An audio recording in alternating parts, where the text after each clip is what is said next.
People welcome to home book of Shri. ఈరోజైతే two weeks నుంచి store చేసి పెట్టుకున్న మీగడతో నెయ్యి ప్రాసెస్ అయితే చేస్తున్నాను. ఇలా మొత్తం మిక్సీ వేసుకొని ఆ మీగడ మొత్తం ఇలా పాత పెనం లేదా కొంచెం మందపాటి గిన్నెలో పెట్టి కాచుకోవాలి. ఒక 5 మినిట్స్ మనం ఇదంతా మిక్సీ వేసిన తర్వాత వదిలేసామంటే ఇలా లైట్ ఎల్లో కలర్లో మొత్తం ఫామ్ అవుతుందన్నమాట.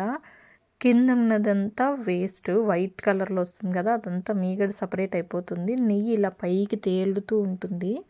ఒక 5 to 10 మినిట్స్ సిమ్లోనే ఉంచాలి. మొత్తం మనకి పైన ఒక ఫుల్ ఎల్లో లేయర్ ఫామ్ అయిపోయిందంటే ఆ ఎల్లో మొత్తం గీ అనమాట. లాస్ట్ ఇంకా దింపే ముందు కొన్ని మెంతులు, తమలపాకు ఒక 2 ఆకులు తుంచి వేసుకున్నామంటే స్మెల్ బాగుంటుంది. Easy process, healthy food. ఇంట్లో పిల్లలు ఉన్నప్పుడు ఇలా చేసుకుంటే చాలా బాగుంటుందన్నమాట. బయట కొనుక్కోవడానికన్నా ఆర్గానిక్గా ఇంట్లో చేసుకోవచ్చు. మీగడ వేస్ట్ చేయకుండా స్టోర్ చేసి పెట్టుకుంటే పనికొస్తుంది.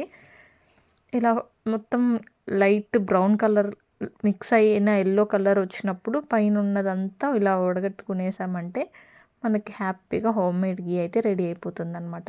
Thanks for watching. Like, share and subscribe.